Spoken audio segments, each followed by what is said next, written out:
will get there. Heaven knows how we will get there, but we know we will. It will be hard, we know, and the road will be muddy and rough, but we'll get there. Heaven knows how we will get there, but we know we will.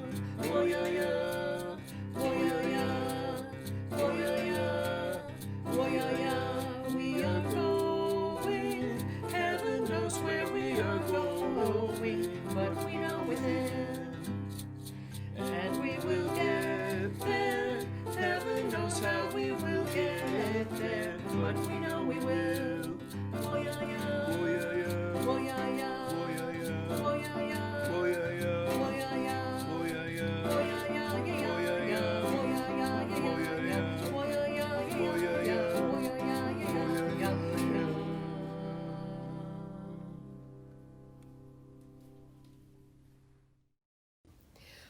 Welcome to this service of Neshoba Unitarian Universalist Church. I am the Reverend Beth Lefever, and pleased and privileged as always to be the minister of this congregation, and I am so very glad that you have joined us this morning for this online service. Our opening words are by A. Powell Davies, minister of All Souls Church Unitarian in Washington, D.C. from 1944 till 1947. The years of all of us are short, our lives precarious. Our days and nights go hurrying on, and there is scarcely time to do the little that we might. Yet we find time for bitterness, for petty treason and evasion. What can we do to stretch our hearts enough to lose their littleness?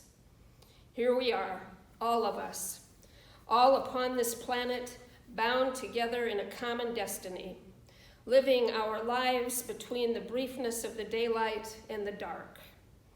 Kindred in this, each lighted by the same precarious, flickering flame of life, how does it happen that we are not kindred in all things else?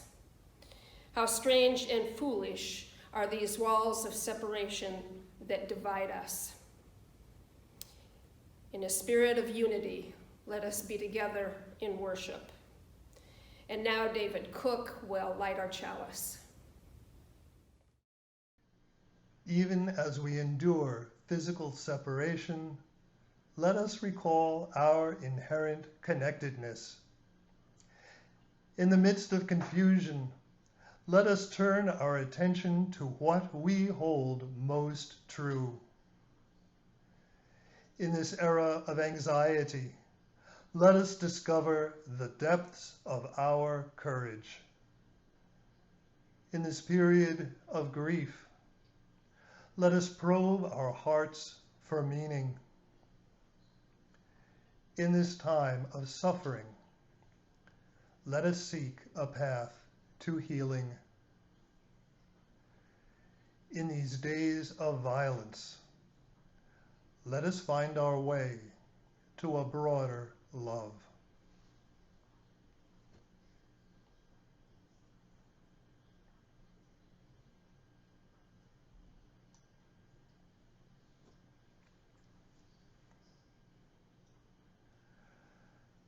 The following words come from the Reverend Marta I. Valentin.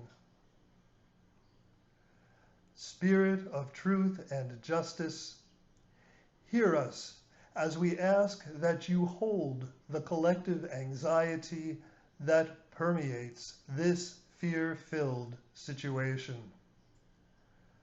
This is a call to arms, arms that will hold broken hearts and elated hearts, arms that wrap themselves around a body beaten and disfigured in truth and metaphorically, arms that provide a strength neither giver nor receiver knew they possessed, arms that hold up the sky of misplaced authority and righteousness from crashing down upon heads struggling to be held high as each shred of dignity is yanked from their tired, overused underappreciated bodies. This is a call for committed arms, to continue leading heads and hearts, to know the facts, but feel the truth. A call to remember that the freedom we've been given to swing our arms as wide and open to the sun as we like has come on the backs of humans others wish were invisible. This is a call to arm ourselves with the facts, but feel the truth, born out of the power of our Unitarian Universalist love and the balance of justice.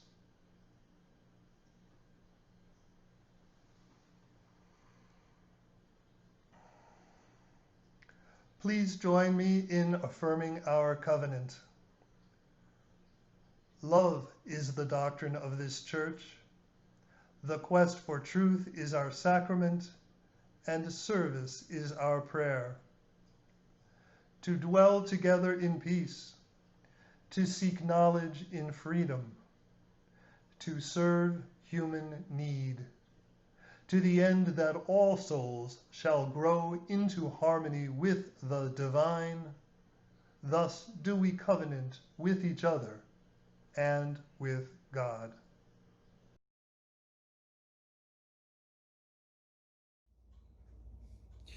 Good morning. Today, the story for all ages is The Rabbit Listened by Cori Doerrfeld.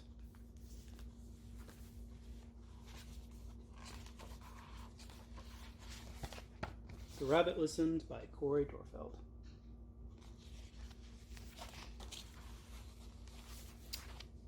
One day, Taylor decided to build something new, something special.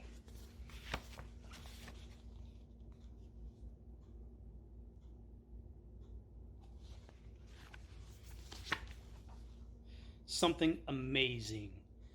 Taylor was so proud.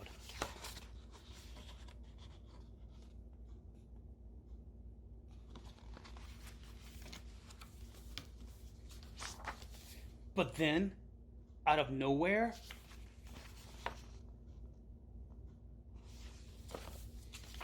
things came crashing down.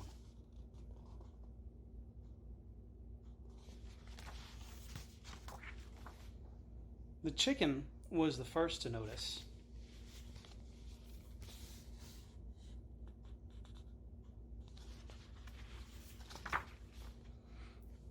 Cluck, cluck, cluck. What a shame. I'm so sorry this happened. Let's talk about it. Cluck, cluck. But Taylor didn't feel like talking. So the chicken left.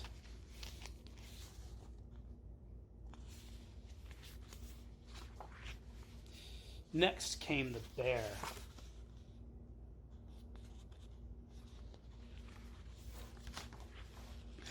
Roar! Roar! How horrible! I bet you feel angry. Let's shout about it. Roar! Roar! Roar! But Taylor didn't feel like shouting, so the bear left.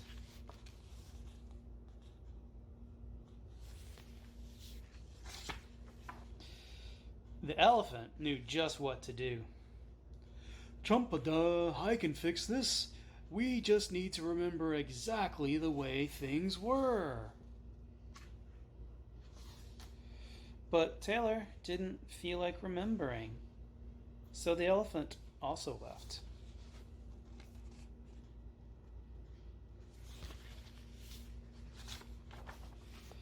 One by one they came. The hyena. Hee hee, let's laugh about it.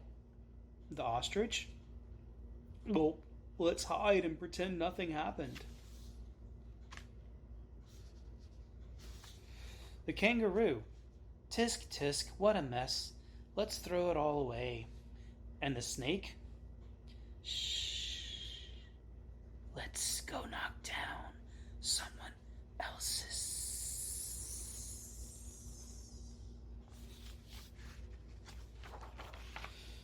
But Taylor didn't feel like doing anything with anybody, so eventually they all left until Taylor was alone.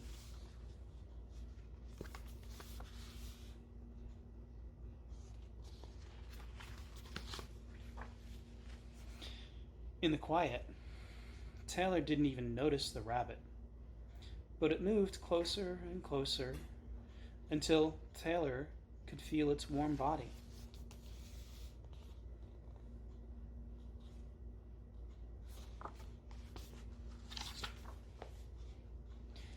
Together they sat in silence until Taylor said, "Please stay with me." The rabbit listened. The rabbit listened as Taylor talked. The rabbit listened as Taylor shouted.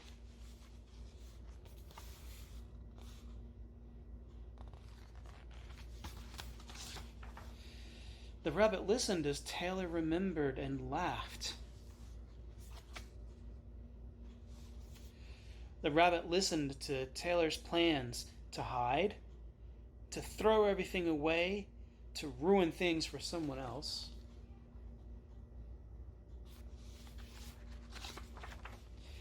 Through it all, the rabbit never left.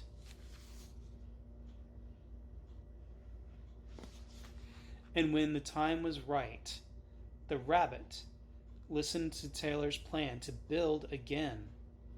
"I can't wait," Taylor said.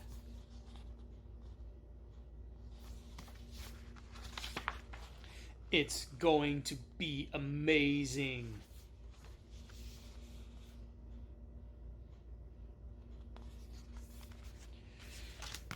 I chose this book because I think it's appropriate for this moment. I think a lot of us need to try and be like the rabbit.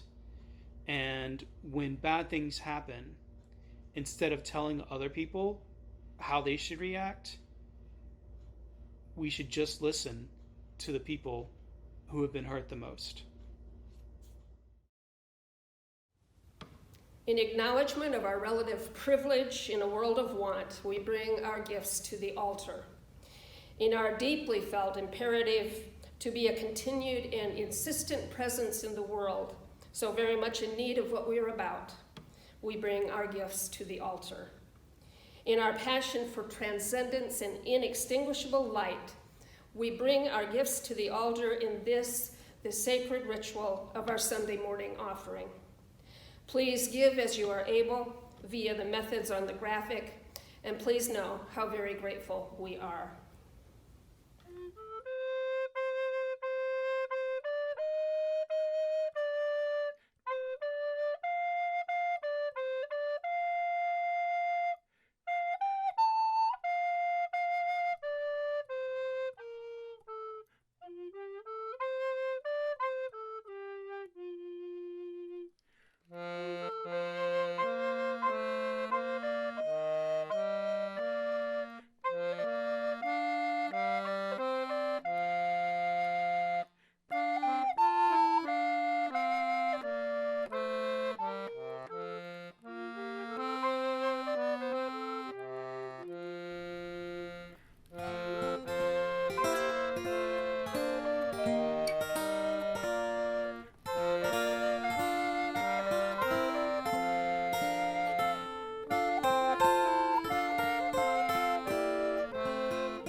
I have two readings this morning. The first is entitled The Limits of Tyrants by Frederick Douglass, American social reformer, abolitionist, orator, writer, and statesman who escaped from slavery. He wrote, "Those who profess to favor freedom and yet deprecate agitation are people who want crops without plowing up the ground. They want rain without thunder and lightning. They want the ocean without the awful roar of the waters.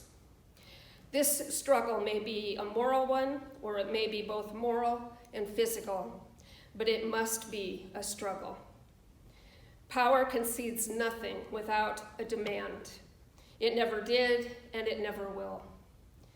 Find out what people will submit to, and you have found out the exact amount of injustice which will be imposed upon them. The limits of tyrants are prescribed by the endurance of those whom they oppress. And my second reading is from the book Southern Witness, Unitarians and Universalists in the Civil Rights Era by the Reverend Gordon Gibson, author, civil rights activist, and Unitarian Universalist minister. From time to time, a minister or layperson might verbalize a moderate or cautionary viewpoint as being more Christian than that of hardcore segregationists. But many people did not welcome this stance. For example, in January 1963, 28 Methodist ministers in Mississippi issued a statement quoting the Methodist discipline. Our Lord Jesus Christ teaches that all men are brothers. He permits no discrimination because of race, color, or creed. In Christ Jesus, you are all sons of God through faith. Galatians 3:26.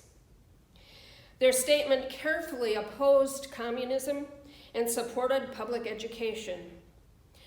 Read with 50 plus years of hindsight, it seems extraordinarily and even absurdly mild. But it was not considered so in 1963.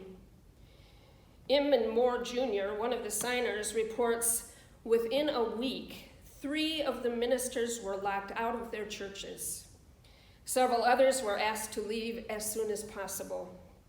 Within 6 months of the document's publication, 20 of the 28 had left Mississippi. Moore notes that even his own parents did not understand why he would risk his career by signing such a statement.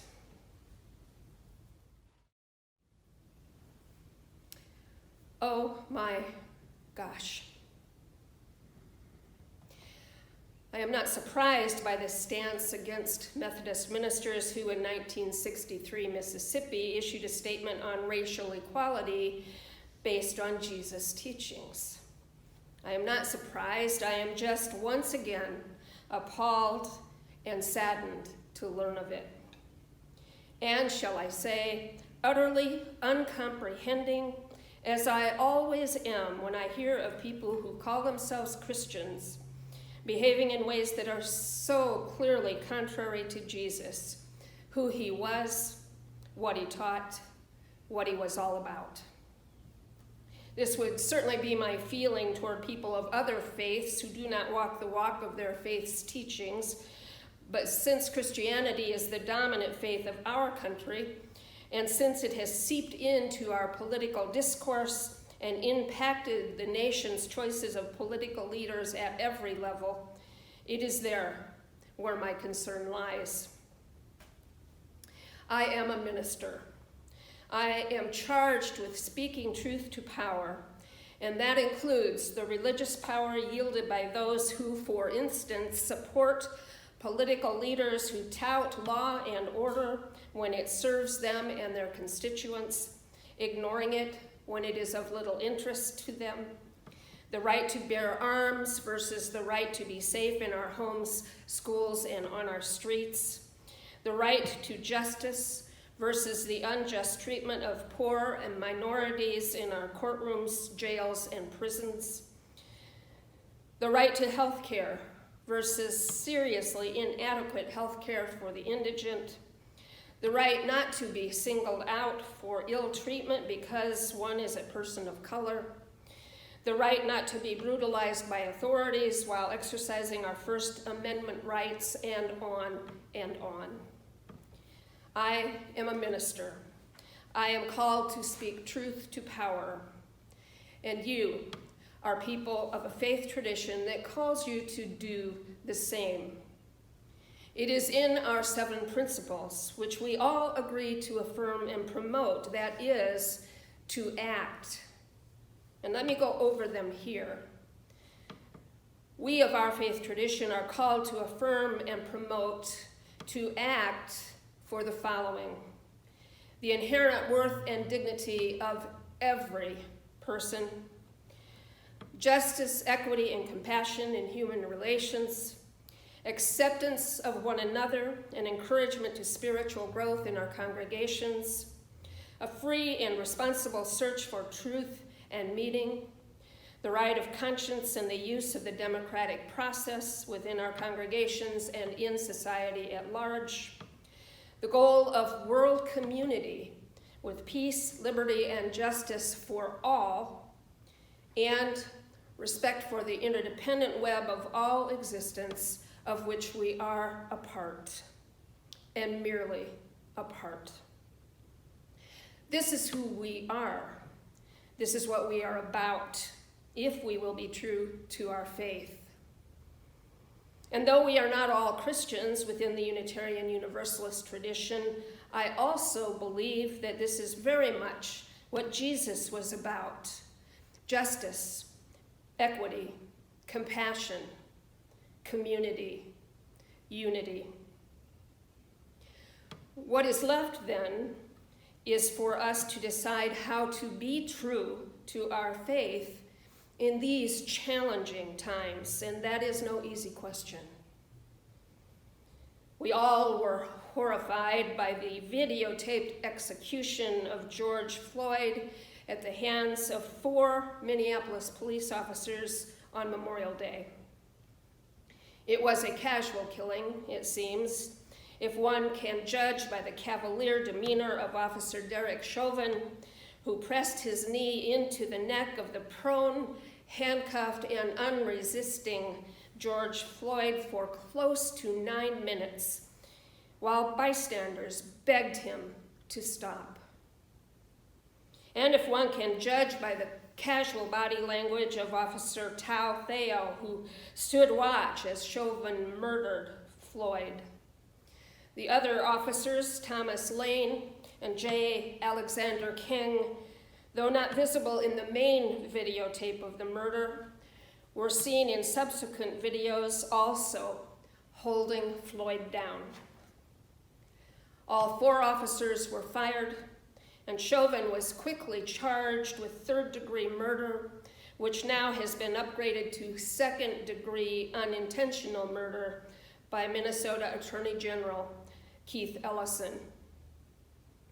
There was a disconcerting interlude before the other 3 officers were charged with aiding and abetting 2nd-degree murder and aiding and abetting 2nd-degree manslaughter. One might cynically wonder if they would have been charged or even fired had there been no videotape. One might skeptically wonder if they would have been fired and charged if the nation, and in fact, Toronto, Germany, and London as well, had not erupted in protest over the horror. One might hopefully wonder if finally we will unite enough to insistently and forcefully proclaim enough, enough. Racism, prejudice, and intractable violence against minorities have been alive and well all of our lives and for centuries prior to our own current lives. While we managed finally to put an end to slavery in this country, we have never succeeded in ending prejudice, hatred, discrimination, and violence. Most often, it is seen these days in videotaped police violence against people of color: Rodney King, Eric Garner, Michael Brown, Freddie Gray, Philando Castillo, Ahmaud Arbery, and Breonna Taylor, just to name a few. But it is felt It is felt, and if we are aware at all, we know this to be true.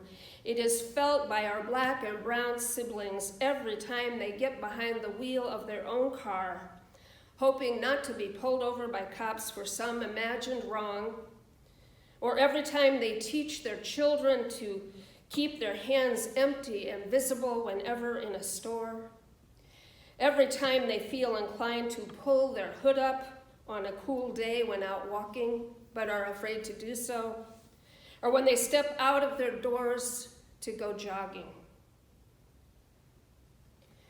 Some of us object to or are confused by the term white privilege, but white privilege is not having to give an iota of thought to such mundane matters, and not even having a clue that they are necessary and important considerations for people of color. That is white privilege, and it is important for us who are white to pay it some heed. If we don't consider it, if we don't study upon it, if we don't educate ourselves about it, it remains unconscious. And we have no idea the daily pressure with which minorities live their lives. I attended a clergy press conference downtown yesterday, organized by our community organizing group, the Memphis Interfaith Coalition for Action and Hope, or MICA. Vice President Janice Lee spoke briefly, addressing her comments to the white folks among us. She asked us, and I am paraphrasing badly here, she asked us to step back, to listen, and to study, to read, to watch documentaries, and to learn. And she's right.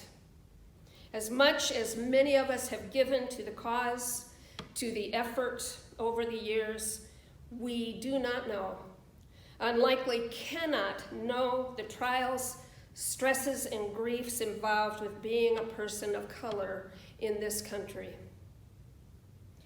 But if we believe in fighting for right, it is wise for us to try to learn, wise for us to try to understand, to try to see the issues from a different view, from the view of those most impacted. Another manifestation of white privilege is that many of us are used to being in charge, to taking a lead, to exerting some control in the efforts with which we are involved. In this instance, at least, and in particular, people of color are more than able to take the lead, and we can follow and support. Lead when and where appropriate, but follow and support and learn. While some, and maybe even many of us, are not in a position to be among the protesters in this essential time, even though we may well be with them in spirit, there are things we can do. We can support via our membership, our online presence, and even with the smallest of financial gifts, those organizations that are situated to be able to lead in this critical time. MICA is one such organization, and you can donate via their website instructions. You can support your church, Neshoba, which is a partner organization with MICA and has been so since the very beginning. And you can emotionally support those Neshobans actively volunteering with MICA. Other organizations needing support are Black Lives Matter, the NAACP Legal Defense and Educational Fund, and the Equal Justice Initiative. And there are many others. Research it online. You can also sign petitions, make phone calls, speak your truth gently when given a chance or vehemently if it seems appropriate. And you can vote. You can vote, and you can help get the vote out. Work to get the vote out. that is absolutely crucial to the future of this country. It may have never been more critical than it is for this country in this day. And finally, keep learning. Keep educating yourself. Open your hearts and minds to new truths so that right may prevail. Amen, and may it be so.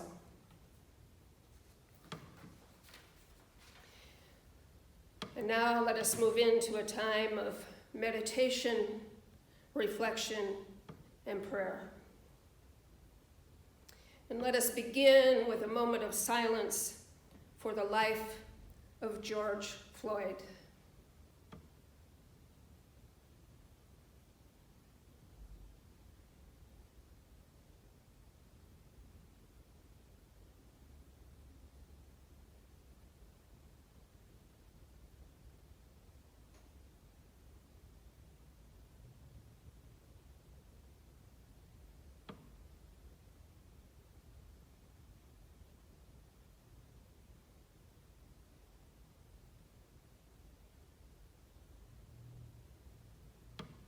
And a brief silence for all of the victims of hatred, prejudice, and violence through the years, through the decades, through the centuries in this country.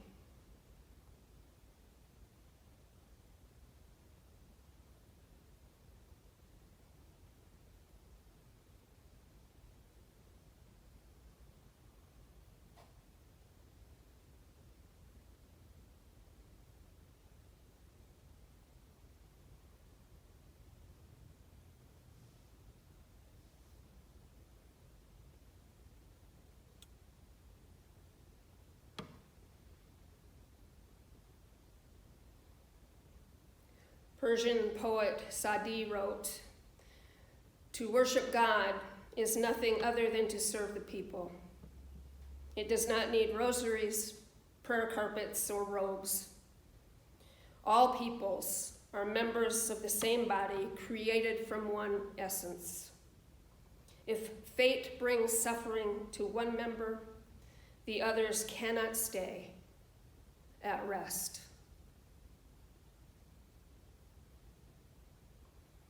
We'll see you next week.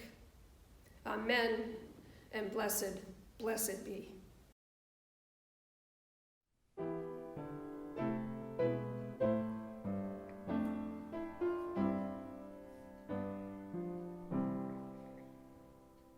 Winds be still, storm clouds pass and silence go.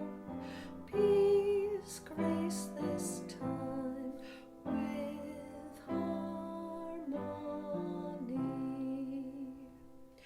Fly, bird of hope, and shine, light of love, and in calm let all find tranquility.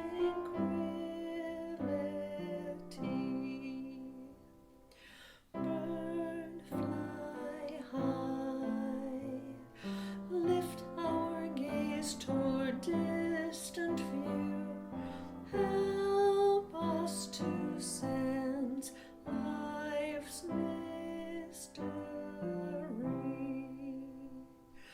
Fly high and far, and lead us each to see how we move through the winds of eternity.